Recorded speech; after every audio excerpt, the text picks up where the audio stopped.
you could accept the fact that this city is headed for a disaster of biblical proportions.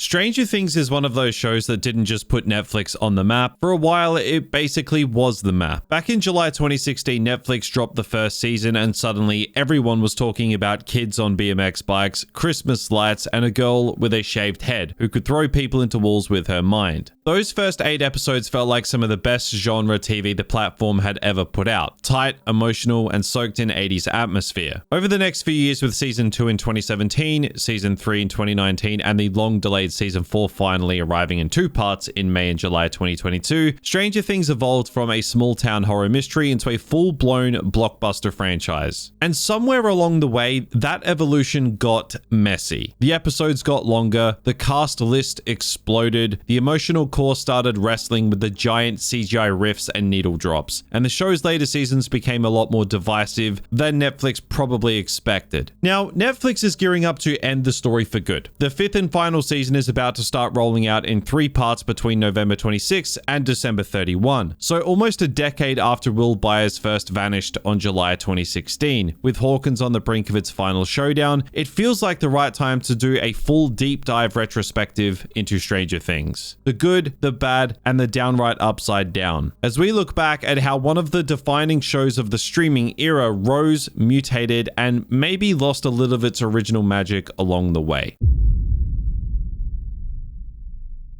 Wait a minute, Doc. Are you telling me that you built a time machine?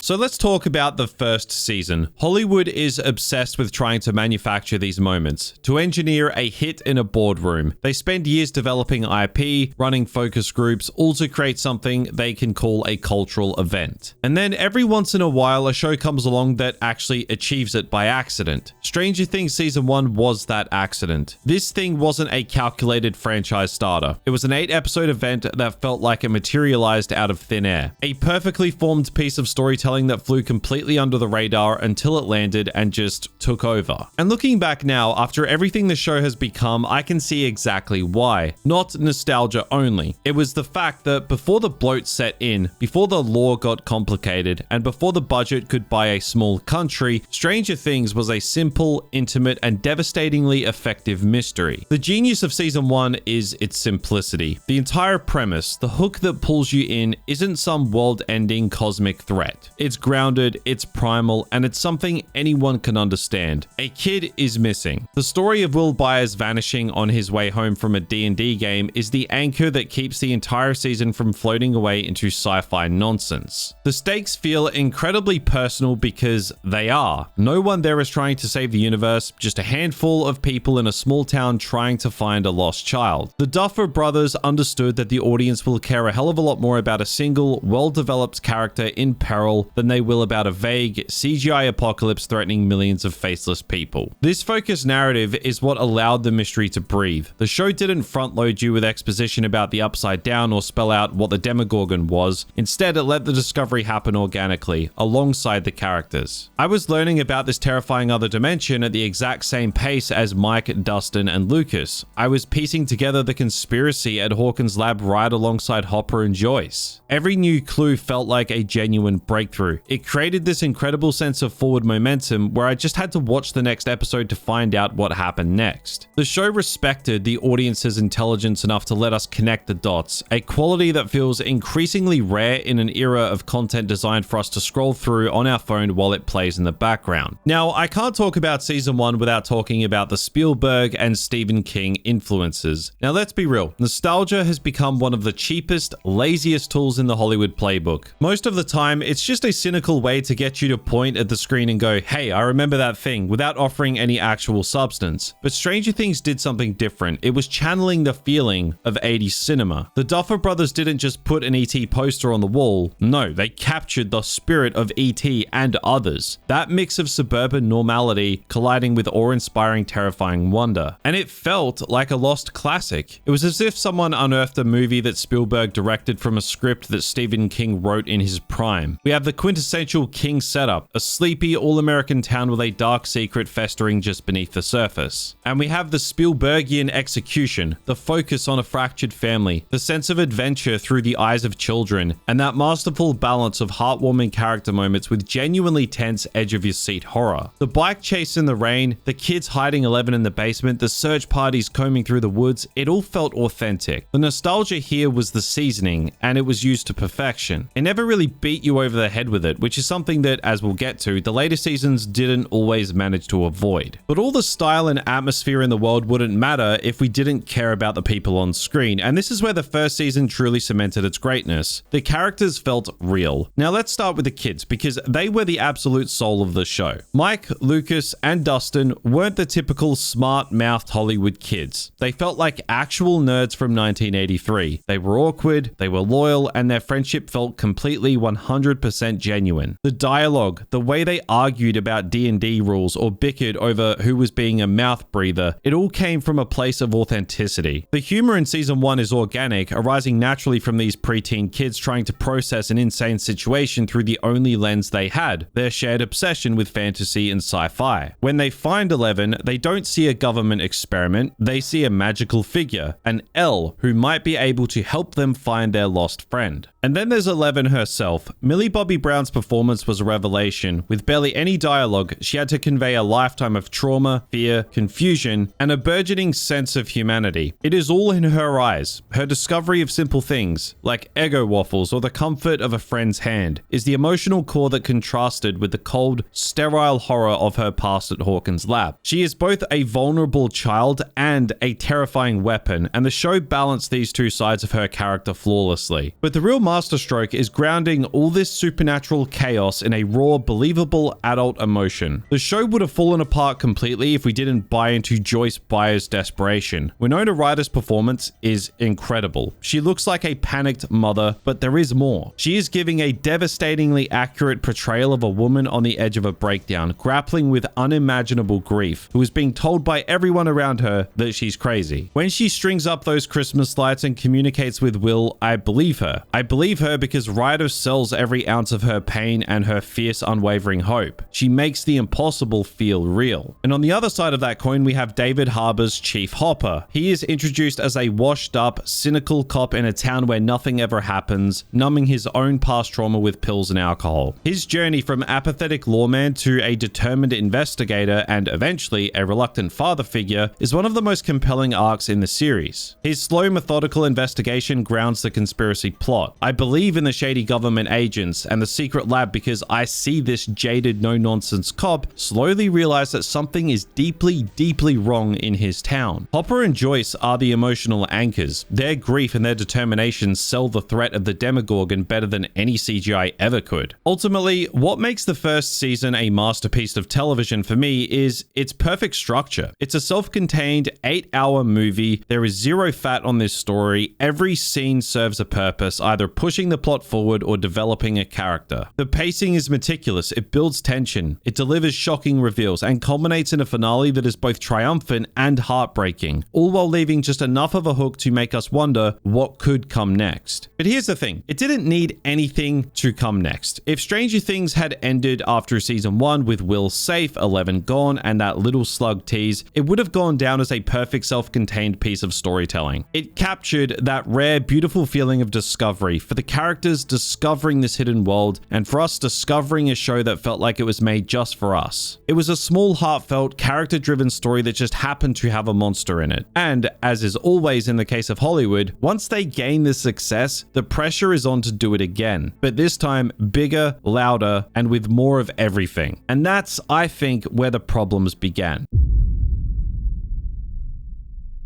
So, they've created this perfect, self-contained story that everyone loves. What's the next logical step in Hollywood? They try to do it again, but this time they make everything bigger and they cram more and more into it. And that, in a nutshell, is the story of Stranger Things Season 2. After the quiet word-of-mouth success of the first season, Netflix realized it's not just a hit on their hands, they had their new golden goose. And they were going to make damn sure everyone knew it. The marketing for Season 2 was an absolute blitz. We had a Super Bowl ad, for Christ's sake. The trailer was set to Michael Jackson's Thriller, the biggest song from the biggest artist of the era. The message was loud and clear. That quirky little show you discovered is over. This is a blockbuster now. This is an event. And with that pressure comes the fundamental challenge of any sequel. How do you justify your existence? How do you expand on a story that honestly didn't really need expanding? The Duffer Brothers' answer was to follow the classic sequel playbook, the one written by guys like James Cameron and George Lucas. Go bigger, go darker, and raise the stakes. And to be fair, in some ways they succeeded. The introduction of the Mind Flayer was a genuinely smart move. It gave the Upside Down a consciousness, a central intelligence that was far more terrifying than the mindless predatory Demogorgon. It was an entity that could invade, possess, and turn one of their own against them. The threat felt grander, the lore felt deeper, and the horror elements were undeniably effective. The problem is, for all the new mythology and bigger monsters, the season's narrative structure felt familiar. A little too familiar. It was like the show was so terrified of screwing up the formula that made the first season work that it just decided to play the hits again, only louder. Will Byers is in trouble again. He's the target of the big bad from the Upside Down again. Joyce is having a frantic, borderline hysterical breakdown while trying to save her son again. Instead of communicating with him through Christmas lights, this time she's plastering the house with his crayon drawings of the Mind Flayer's tunnels. It's the same emotional beat, just with a different aesthetic. And most frustratingly, 11 is isolated from the main group for the vast majority of the season again. For me, it felt like a slightly less elegant retread of what came before. For anyone who didn't like the season, it was easy to see why. It often felt like a repeat of ideas and plot points, just with a couple new characters thrown into the mix to shake things up. And speaking of shaking things up, I have to talk about the single biggest misfire in the entire history of Stranger Things. The moment that proves that even the most talented creators can get it spectacularly wrong. I am, of course, talking about episode 7, The Lost Sister. Man, what a baffling creative decision. It's like I'm watching the final 10 minutes of a tied Super Bowl, and right as the quarterback is about to throw the winning touchdown, the network cuts to a 30-minute episode of a spin-off about the referee's cousin that nobody asked for. That's what this episode felt like for me. Let me set the scene. Episode 6 ends on a massive cliffhanger. The Demodogs are swarming Hawkins' lab, Hopper and the scientists are trapped, and we've just learned that Will is a spy for the Mind Flayer. The momentum is at an all-time high. The story is hurtling towards its climax, and then the narrative handbrake gets pulled so hard the wheels come off. We cut to Chicago for an entire episode dedicated to 11 finding her sister, Carly, and her gang of cringeworthy, cartoonish punk outcasts. The whole thing plays out like an unwanted backdoor pilot for a show that thankfully never got made. It completely grinds the season to a halt, kills all the tension that the previous 6 episodes had so masterfully built, and for what? To teach 11 a half-baked lesson about not becoming a killer? A lesson she pretty much already knew? The fact that this entire storyline is basically never mentioned again in a meaningful way until a brief flashback in season 4 just highlights how utterly pointless it was. It was a narrative cul-de-sac, a filler episode of the worst kind, and it remains the most universally panned hour of the entire series for a very good reason. But here's the thing, the second season actually did some things incredibly well, and almost all of them had to do with character. When the show isn't busy trying to be a bigger version of itself, it is finding new emotional depths in its cast. The new pairings are where the season truly finds its heart. Dustin and Steve's budding bromance is an absolute highlight, a genuinely funny and surprisingly sweet dynamic that I did not see coming. And Steve Harrington, this season pulls off a flawless character retcon, turning one of the most hateable characters from the first season into the undisputed MVP of season 2. His arc from a self-absorbed jock into a protective, nail-bat-wielding guardian for the kids is perfect. It feels earned, and it gives a character who could have been a one-note antagonist a real sense of purpose and redemption. But the real emotional anchor of the season, the storyline that truly soared, is the dynamic between Hopper and 11. This is just brilliant writing. We have a broken man who lost his own daughter secretly adopting a lost girl who's never had a father. Their story is messy, painful, and deeply moving. Their arguments in that cabin are raw, authentic conflicts of a father and a teenage daughter trying to figure out how to be a family against impossible odds. It gives both characters a profound emotional depth that was missing in the first season. Hopper's grief for his daughter Sarah finally finds an outlet, and 11 finally finds a home. Even if it's a prison for her own safety, it is for me the best part of the season. However, for every character arc that worked, there is another that feels underdeveloped or misguided. Mike, who was the heart of the group in the first season, is pretty much sidelined, reduced to a mopey kid who spends most of his time calling for 11 on his walkie-talkie. bulky. His character regressed, and without Eleven to play off of, he loses a lot of what made him compelling. The whole Nancy and Jonathan subplot to get justice for Barb feels like a direct and slightly cynical response to an internet meme. It is pure fan pandering, and while it gives them something to do, it feels disconnected from the central threat of the Mind Flayer. And this is where I start to see the pressure of success really taking its toll. The nostalgia, which felt so organic and effortless in the first season, started to feel a bit more calculated, a bit more on the nose. The constant needle drops of 80s hits, the Ghostbusters costumes, the trips to the arcade, it all started to feel like the show is constantly elbowing me in the ribs, whispering, hey, remember the 80s? The 80s were cool, right? Where the first season used its influences as a foundation for a great story. But the second season sometimes feels like it's putting the references front and center. In the end, the second season is the definition of a mixed bag. It's bloated, it's structurally messy, and it makes one of the worst pacing decisions I've seen in a TV show. But at its core, it still has the characters we love, and it deepens their relationships in ways that are genuinely powerful. It's where Stranger Things stops being about discovery and starts being a bit of a product. The magic is still there, but I could start to see the strings.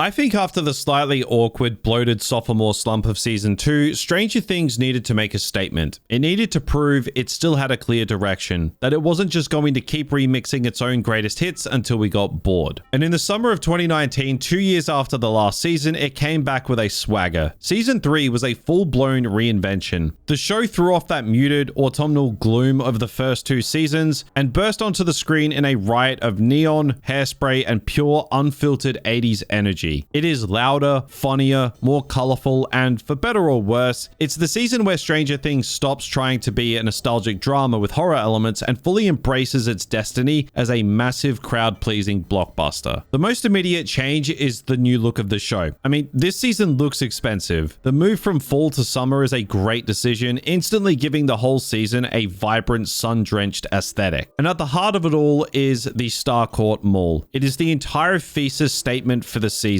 A gleaming multi-story monument to 80s consumerism. A place where kids could hang out, get a job at Scoops Ahoy, and watch Day of the Dead at the multiplex. The mall is a good metaphor for the central theme of the season, growing up. Our characters aren't just kids hiding out in basements playing D&D anymore. They are teenagers dealing with summer jobs, navigating awkward first relationships, and trying to figure out their place in the world as their childhood friendships start to fracture. This shift in focus to character relationships is, for the most part, I think, a huge strength. The show feels more confident, more relaxed. The first half of the season plays out like a classic 80s teen comedy. The humor is cranked up, but it feels more purposeful than in season 2. Scenes where Mike and Eleven's on-again, off-again romance driven by Hopper's hilariously overbearing parenting is a source of constant comedy. Lucas and Max's bickering feels like a genuine teenage relationship, and the newly formed Scoop Troop, Steve, Dustin, Robin, and Erica is an absolute masterstroke. The chemistry between those four, it's electric, and their mission to uncover a secret Russian conspiracy from the back of an ice cream parlor is pure fun. It feels like the show finally figured out how to balance its ever-expanding cast, splitting them into distinct groups that allowed for more focused, entertaining storylines. But of course, this is still Stranger Things, so we can't have a summer of fun without a giant fleshy monster made of melted rats trying to kill everyone. And here's where I think the season got a little silly. Look, I'm willing to suspend my disbelief for a lot of things. A psychic girl who loves waffles? Sure. An alternate dimension filled with monsters? I'm on board. A secret underground Russian base built directly beneath the town's brand new shopping mall? Okay, now you're pushing it. The whole Red Dawn subplot feels like a cartoonish escalation. We went from a clandestine, shadowy government lab to a full-on Cold War spy thriller, complete with a knockoff Russian Arnold Schwarzenegger, who is basically an unkillable Terminator. This is where the show really leaned into its new blockbuster identity. The focused shifts heavily towards action and spectacle, and to be fair, when it works, it really works. The final battle in the mall with the Mind Flayer's new physical form, this grotesque,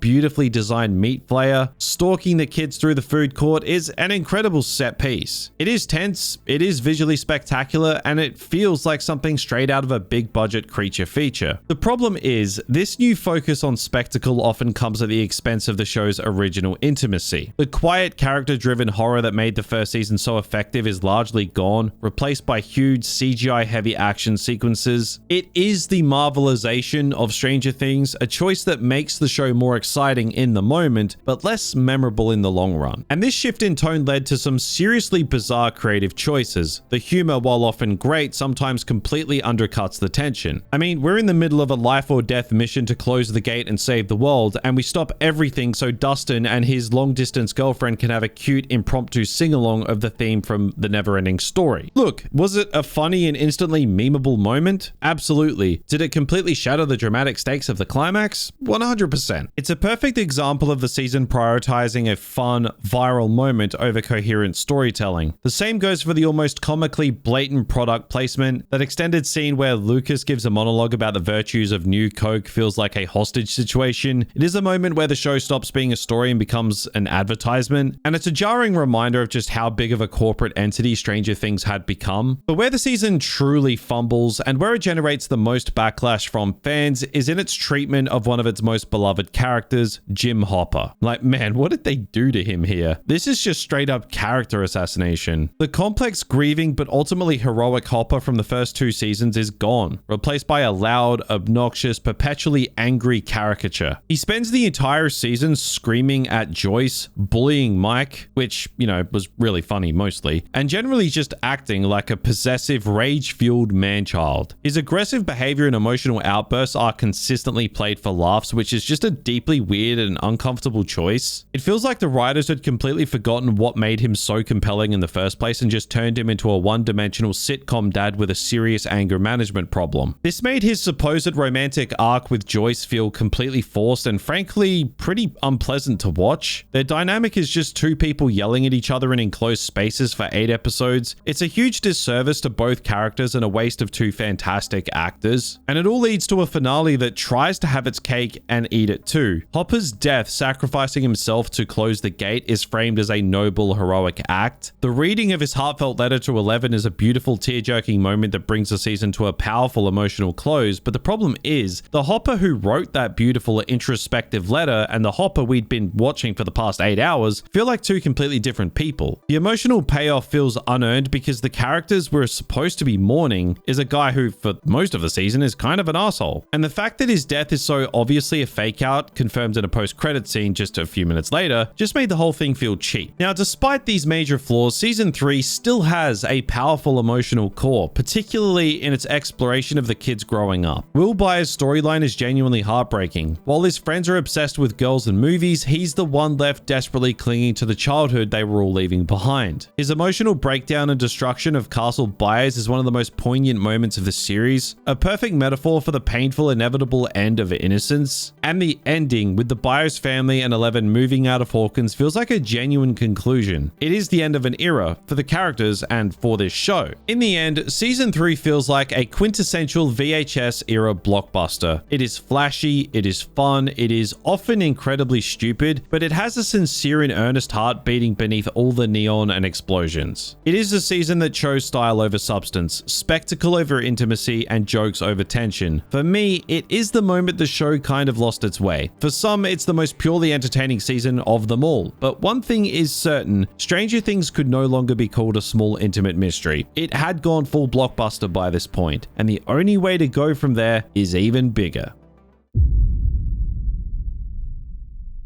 So, Stranger Things went dark, and I mean really dark. It took 3 long years for season 4 to finally arrive, delayed by a global pandemic and fueled by a budget that seemed to have a blank check attached. And when it finally dropped in the summer of 2022, it was immediately clear that this wasn't the same show we left back at the Starcourt Mall. The Duffer Brothers, seemingly in a direct response to the criticisms of the last season being too light and comedic, swung the pendulum hard in the other direction. This was a conscious, deliberate return to the show's horror roots, but amplified to an epic, almost biblical scale. The result is the biggest, longest, goriest, and most ambitious season of the show by a country mile. This is Stranger Things in its final form, a full-blown 9-hour streaming blockbuster. The first thing that hits me about season 4 is the sheer overwhelming scale of it all. This thing is an absolute monster. The episodes aren't just long, they are basically feature films. I'm talking runtimes that regularly regularly clock in at an hour and a half, with a finale that's a whopping 2.5 hours long. The story is no longer confined to the small town of Hawkins. It gets bigger. Now it is a globe-trotting saga split across 4 distinct, geographically separated storylines. We've got the core group in Hawkins dealing with a new supernatural threat, the California crew on a cross-country road trip, Hopper and Joyce in a Russian gulag, and Eleven reliving her traumatic past in a secret underground bunker. It is the show's Game of Thrones moment, a massive, sprawling narrative that tries to juggle a cast of like 17 main characters. This structure is both the season's greatest strength and its most significant weakness. When it works, it gives the show a sense of unprecedented scale and importance. The Hawkins plotline, which is the real meat of the season, is phenomenal. It's a return to the classic mystery-solving dynamic of the first season, but with a much darker, more mature, almost gothic horror tone. This is the show firing on all cylinders, but man, when it doesn't work, it really doesn't work. The California storyline with Mike, Will, Jonathan, and the insufferably one-note stoner caricature Argyle is an absolute drag. It feels like a completely different, much worse show that is actively holding the main plot hostage. And the less said about the Russian prison escape plot, the better. It's a tedious, nonsensical, and ultimately pointless detour that exists solely to give the adult characters something to do. The season's bloated runtime means that for every brilliant, perfectly paced sequence in Hawkins, I have to sit through an eternity of characters just driving around in a pizza van or shoveling snow. But let's get back to what works, because what works here is the best the show has been since the first season, and that all comes down to the villain. After the faceless Demogorgon and the vaguely defined Mind Flayer, season 4 finally gives us an antagonist with a personality, a motive, and a terrifying, deeply personal methodology. Vecna is the best villain in the history of the series, not just a monster from another dimension, but a character. A dark sorcerer who psychologically tortures his victims, preying on their deepest traumas and forcing them to relive their worst moments before gruesomely snapping their bones and sucking out their eyeballs. This move brings the show's horror elements back to the forefront in a way that is visceral and genuinely disturbing. I'm talking a Nightmare on Elm Street levels of body horror here. People getting torn apart, rivers of blood. The show really pushed its TV-14 rating to the absolute limit. And by tying Vecna's attacks to the theme of trauma, it gives the horror real emotional weight. His presence single-handedly revives the sense of mystery that had been missing since the first season. Who is this creature? Why is he doing this? And the final reveal that Vecna is not only Henry Creel, the original subject of Dr. Benner's experiments, but also number 1. The catalyst for the entire Hawkins Lab massacre is a climactic, series-redefining twist that masterfully ties the entire mythology of the show together. It is a retcon, sure, but it is an elegant one that makes everything that came before feel more cohesive and purposeful. And this darker, more emotionally complex storytelling allows for some of the most powerful character moments in the entire series. The undisputed highlight, the emotional centerpiece of the entire season, is Max's arc. Sadie Sink's performance is just phenomenal here. Her portrayal of a teenager drowning in guilt and grief over her brother's death is raw, understated, and absolutely heartbreaking. She becomes the emotional core of the season, and her story culminates in a sequence that is one of the greatest moments in recent television. I'm talking, of course, about the running up that hill scene. The combination of the visuals, Max levitating in the upside down surrounded by the wreckage of her own trauma, the raw emotion of her friends desperately trying to save her, and the soaring ethereal power of that Kate Bush song, it's just perfect. It is one of those rare transcendent moments where everything, the writing, the direction, the acting, the music, just comes together to create something truly special. It is the closest the show has ever come to recapturing that magic of the first season and maybe even overcoming it a little bit. A perfect fusion of music and narrative, a moment where a song literally becomes the weapon that saves a character's life by pulling them back from the brink of despair. The season is just filled with these standout moments though. David Harbour, freed from the one-note angry dad persona of season 3, delivers a career best performance, giving Hopper a renewed sense of gravitas and heroic purpose. His monologue in the Russian prison about being a curse on everyone he loves is a powerful, gut-wrenching piece of acting. Even Eleven's storyline, which could have been a tedious retread of her past, is elevated by Millie Bobby Brown's performance, forcing her to confront the monster she thought she was, only to realize that she was the hero all along. But the season's problem is its own weight. The character bloat, which had been a creeping issue for a while, becomes a full-blown crisis here. With so many characters spread across so many locations, it is impossible to give everyone a meaningful arc. The California crew crew, as I mentioned, is completely adrift. Mike is reduced to being an emotionally stunted background character, and poor Will Byers is given absolutely nothing to do except stare wistfully out of a van window and deliver cryptic warnings about Vecna. The characters that were so layered and complex in the early seasons are becoming one-dimensional versions of themselves, reduced to their most basic tropes because there simply isn't enough screen time to go around. And this is the central paradox of season 4. It is, in many ways, the show at its most confident and cinematic. The production values are insane. Every frame looks like it belongs on a movie screen. But in its quest to become a true epic, it sacrifices some of the intimacy and character focus that made us fall in love with it in the first place. It is a sprawling, messy, uneven, and often frustrating season, but at its best, it is also spectacular, terrifying, and deeply moving. It proves that Stranger Things can still deliver moments of pure brilliance. It takes the show to the brink, expanding this world and its mythology to their absolute limits.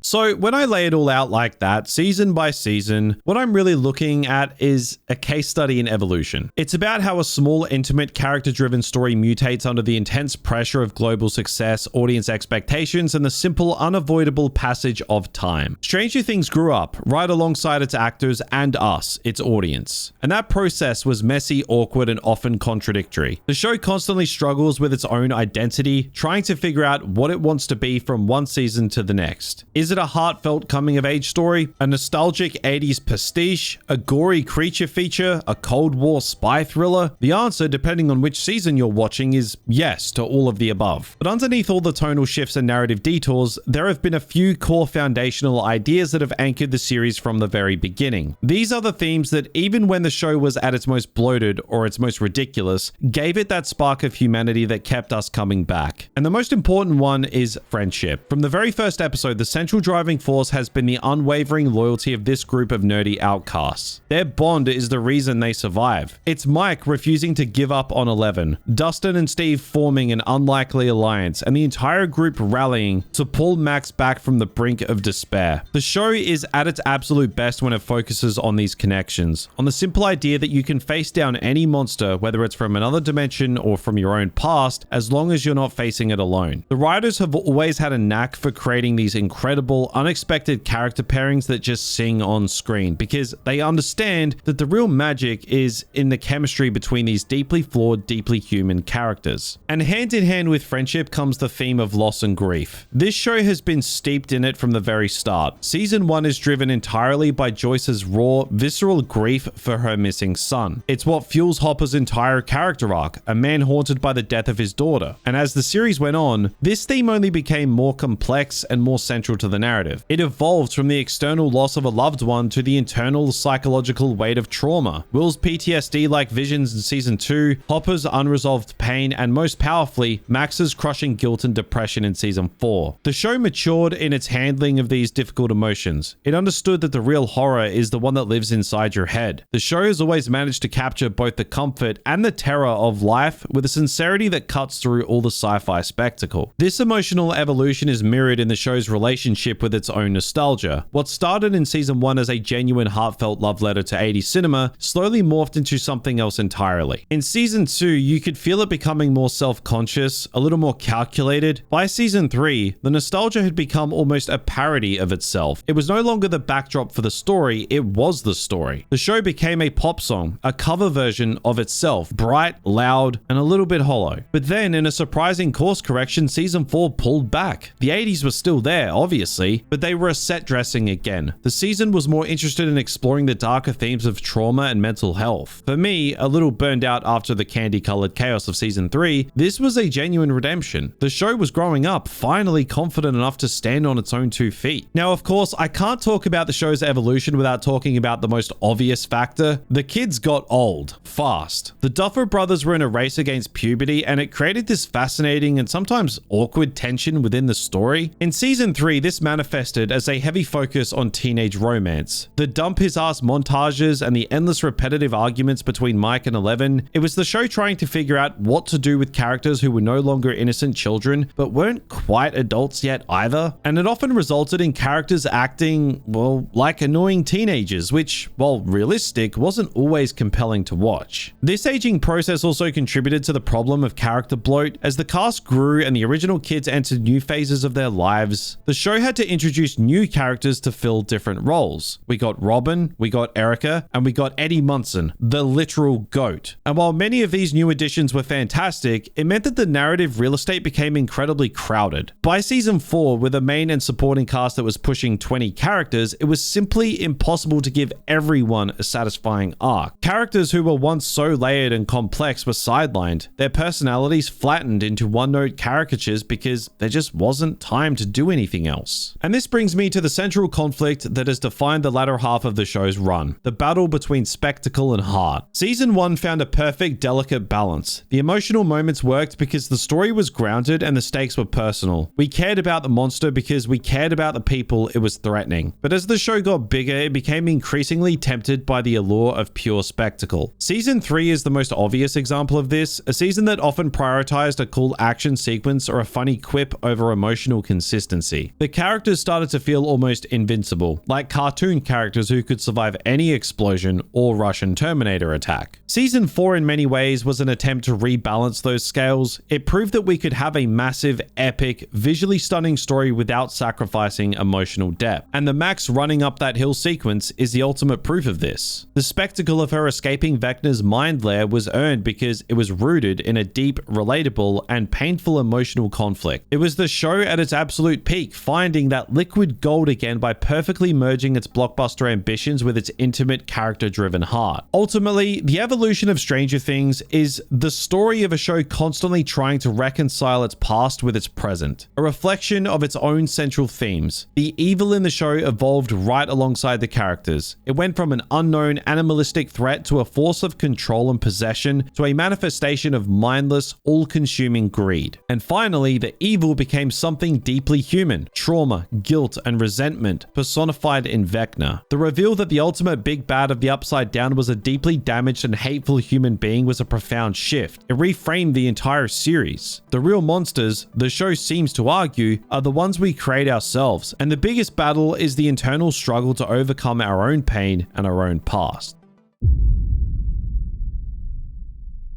So, this show has become a cultural touchstone, a true icon of the streaming era that will be remembered alongside the giants like Marvel and Star Wars. For better or worse, it helped define the binge model of television and kicked off a wave of 80s nostalgia that we're still riding today. Its influence is undeniable, but its greatest legacy, I think, is in the connection we formed with these characters. I've watched these kids go from arguing about D&D in a basement to fighting interdimensional gods. I've seen them experience their first loves, their first heartbreaks, and their first devastating losses. The show's journey from a small intimate mystery to a global phenomenon mirrors the journey of its characters. We've all gotten a little older, a little more complicated, and maybe a little more jaded since 2016. And now, as we head into this final season, the show faces its biggest challenge yet. It has to bring this colossal, sprawling story to a satisfying conclusion. And the pressure to go out with the biggest bang imaginable to deliver the most epic CGI-filled finale in television history must be immense.